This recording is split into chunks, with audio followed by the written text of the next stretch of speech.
Welcome into the Monday episode of the David Hookstead Show. As always, happy to have all of you in here hanging out for a little bit. Few fun topics to talk about today. First and foremost, I want to talk about the USFL, the United States Football League, which had its inaugural debut weekend on Saturday, and then there was some action on Sunday as well. For those of you who might be really young watching this, think 21 years younger, college students, high school students, the USFL actually existed previously in the 1980s and did manage to get some very notable names to play in the league. Probably most notable, I would say, was Herschel Walker, was probably the biggest name that played in the USFL, if I'm remembering correctly. And so now they brought it back. It's backed by Fox. Fox has injected a ton of money into the USFL. It is broadcasting on NBC, Fox, Fox Sports, Peacock. So it has major TV partners behind it. I saw that the first weekend of action, I think, peaked with 3.5 million viewers. I think it averaged about 3 million viewers. So it's off to a really hot start. And remember, we had the XFL back in 2020 in the spring, and it was going really well, and then COVID knocked it out. If you remember, I was there for the first ever XFL game. We were doing a little behind-the-scenes thing with ESPN, Steve Levy, Greg McElroy. It was a fun trip, good time, great people. But I'll say this. I think the USFL already has shown a ton of potential because the first weekend, even though the stands were pretty much empty because who the hell's going to go to some random football games in Birmingham, it was a ton of fun. You had sideline altercations during the Michigan Panthers, Houston Oilers or Gamblers, whatever the hell Houston's team name is, doesn't even matter. The key is if it's entertaining and the football product on the field is interesting and good and is not atrocious to watch, People are gonna pay attention. People are gonna watch. Can spring football survive in the United States of America? Well, so far the answer to that question is a resounding no. The XFL has failed twice now. The Alliance of American Football didn't last more, I think, than 8 weeks, 6 weeks or something. I mean, that went down in flames. Now we're going to have the XFL come back again in 2023. So you're going to have the USFL and XFL competing against each other. May the best league win. But look, I love football. The reason most of you are watching this means you probably like football. I want the USFL to succeed. There's no question about that. And through 1 week, and again, it's important to keep expectations reasonable and rational. It's 1 weekend in, but it was a great weekend. I mean, it was watching, there were a lot of notable names even. Shea Patterson, Jordan Teamu, the former XFL star, obviously. They both, I believe, were Ole Miss guys at one point. I think there's a lot of reason to be optimistic. I don't know if it'll succeed long term. I don't know if it'll make it the full season.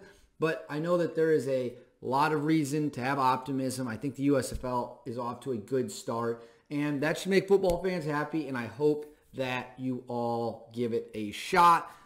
Next. Okay.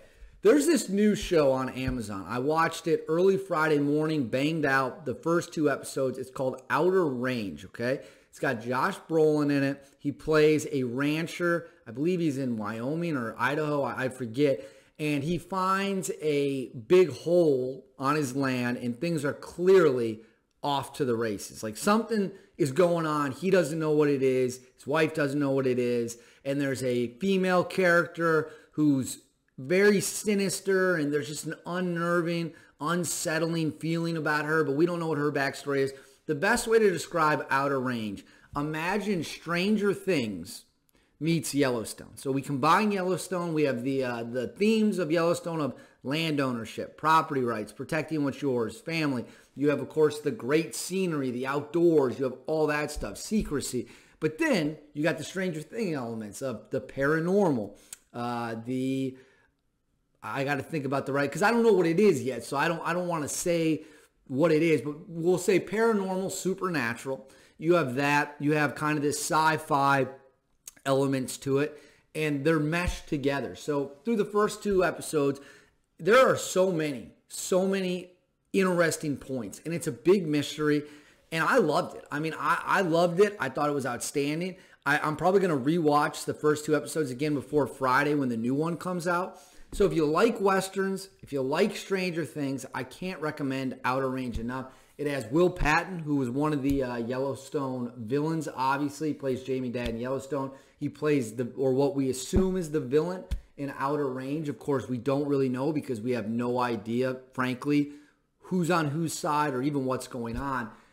It's awesome. I was hooked right away. Now, the first episode's very dark. When I say dark, I mean the screen is actually very dark. A lot of it takes place at night, so it's very kind of tough to see. But once you get past that, it's outstanding. And I'll say this. The end of episode 2 leaves you with a cliffhanger that is Westworld-esque. That's how I described it to some other people. When it happens, you're just going to be like, what the hell just occurred? You're just going to be sitting there stunned. You're not even going to know. So if you have watched Outer Range, tweet at me, write in the comments, wherever you're watching this, and let me know what you think about the show. I think it's outstanding. Like I said, this is Yellowstone meets Stranger Things, 2 of the best shows ever made. They're coming together. That's Outer Range on Amazon. So I hope it is a massive, massive success.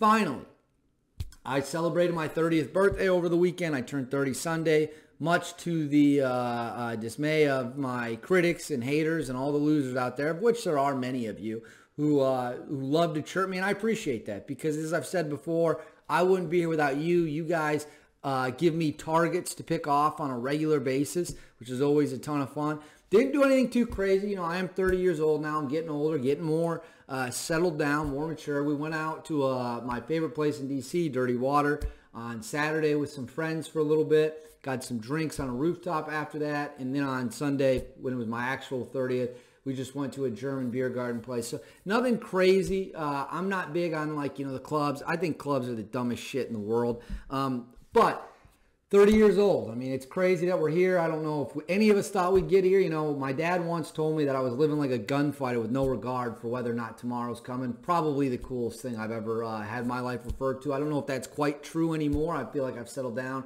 quite a bit. But 30 years old, it's great to be here. And all of you guys who've been a part of this along the way, because obviously without you guys watching and reading and all that stuff, we wouldn't be able to do this. So I appreciate all the birthday wishes. Appreciate everyone who reached out. It's been a hell of a run. And look, hey, now we just got to kick it to 40, then we go 50, 60. I mean, we got no point in slowing down, right? You got to fight every single day like it's going to be, it's the pinnacle of the battle, right?